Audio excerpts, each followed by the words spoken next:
पढ़ रहे हैं, ठीक है। वॉइस दो प्रकार के होते हैं, ठीक है। कौन कौन से होते हैं?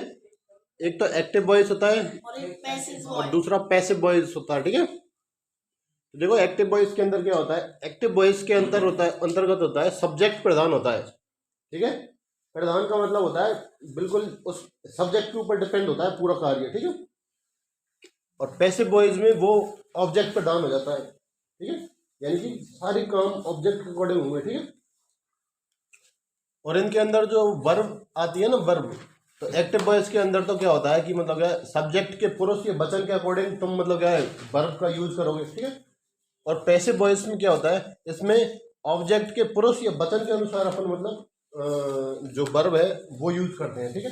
कौन सी वर्ब लगेगी, किस तरह से लगेगी, वो सारा कुछ क्या डिसाइड करेगा, वो डिसाइड करेगा कि एक्टिव में तो सब्जेक्ट डिसाइड करेगा और पैसिव वॉइस के अंदर ऑब्जेक्ट डिसाइड करेगा कि भाई कौन सी वर्ब आएगी और क्या आएगी, ठीक है। थोड़ा बहुत समझ में आया किसी के? तो अब समझ में आ गया एक्टिव वॉइस और पैसिव वॉइस क्या होते हैं। यानी कि एक्टिव वॉइस तो अपन के वो है जिसमें कर्ता प्रधान होता है, वो सब्जेक्ट प्रधान होता है, ठीक है। और पैसिव वॉइस वो है जिसके अंदर कर्म प्रधान होता है, ऑब्जेक्ट मतलब प्रधान होता है, ठीक है। यानी कि एक्टिव वॉइस डिपेंडेंट होता है सब्जेक्ट के ऊपर पूरी तरह से, ठीक है। और पैसिव वॉइस पूरी तरह से ऑब्जेक्ट के ऊपर डिपेंड होता है, ठीक है। क्लियर है? देखो कुछ इंपॉर्टेंट रूल्स हैं, ठीक है। एक्टिव से पैसिव बनाते समय कुछ चीज़ें याद रखनी होती है, उनको थोड़ा सा तुम मतलब क्या दिमाग में रख लो, ठीक है। ये चीज़ों को हमेशा से याद रखना कि जब हम सब्जेक्ट, जैसे एक्टिव वॉइस का फॉर्मेट क्या रहेगा, सब्जेक्ट, वर्ब और ऑब्जेक्ट, ठीक है। तो पैसिव वॉइस में हम जब इस फॉर्मेट को चेंज करेंगे तो सबसे पहले फर्स्ट काम क्या करेंगे अपन, कभी जो उनका ऑब्जेक्ट रहेगा पहला काम, उसको तो तुम बनाओ सब्जेक्ट, ठीक है। सबसे पहले अपन ऑब्जेक्ट को क्या बनाएंगे, सब्जेक्ट बना देंगे, ठीक है। एक्टिव वॉइस का जो ऑब्जेक्ट रहेगा उसको सब्जेक्ट बना देंगे, पहला काम।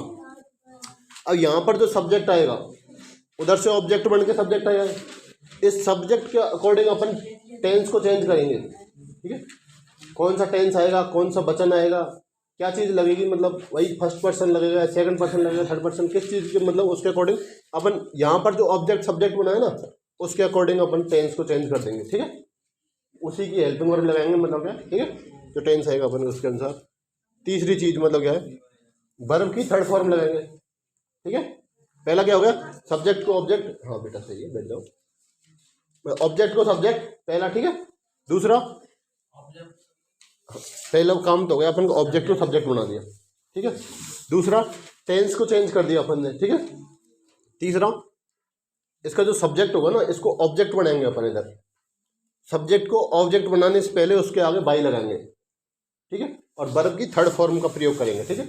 ये मोटे मोटे नियम है, ये आपको याद करने हैं, ठीक है। तो आया समझ में? और अच्छे से पढ़ेंगे इसमें, मतलब कि आप उदाहरण देके और समझेंगे अभी, ठीक है। कितना समझ में आया अब तक आपके? ठीक है, एक बार और तुमको मैं थोड़ा सा और समझाता हूँ, ठीक है। और भी शॉर्ट में मतलब इन चीज़ों को बताता हूँ मैं आपको। क्या हम चेंज कर रहे हैं किसको, टेंस को, ठीक है। अपन ने अभी मतलब क्या है ये चेंज किया था, इज एम आर, वर्ब की फर्स्ट फॉर्म ING होता है, तो ये अपन के किस में चेंज होएगा, is am are plus being हो जाएगा, वर्ब की थर्ड फॉर्म आएगी, ठीक है। तो अपन ने एक बैक लिखा था, Ram is going to market, ठीक है। तो अपन ने इसको चेंज कैसे किया, देखो ये हमारे 5 नियम थे, अभी हमने आपको बताए थे अभी ये 5 नियम, इनको शॉर्ट में दोबारा से बता रहा हूँ मैं, ठीक है। सबसे पहले क्या किया था अपन ने, ऑब्जेक्ट को सब्जेक्ट बनाओ, ठीक है। तो ऑब्जेक्ट अपन का यहाँ पर क्या है, मार्केट, इसको हमने क्या बना दिया, सब्जेक्ट, ठीक है। दूसरा क्या है, चेंज टेंस, सिटी, ठीक है।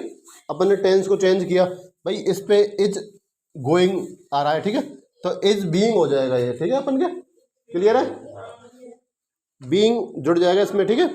तीसरा काम क्या करेंगे अपन, वर्ब की थर्ड फॉर्म, तो वर्ब की थर्ड फॉर्म, यहाँ पर वर्ब की फर्स्ट फॉर्म आई था गोइंग, तो गो वेंट गोन, गोन थर्ड फॉर्म हो जाएगी तो गोन लगा देंगे अपन इसमें, ठीक है।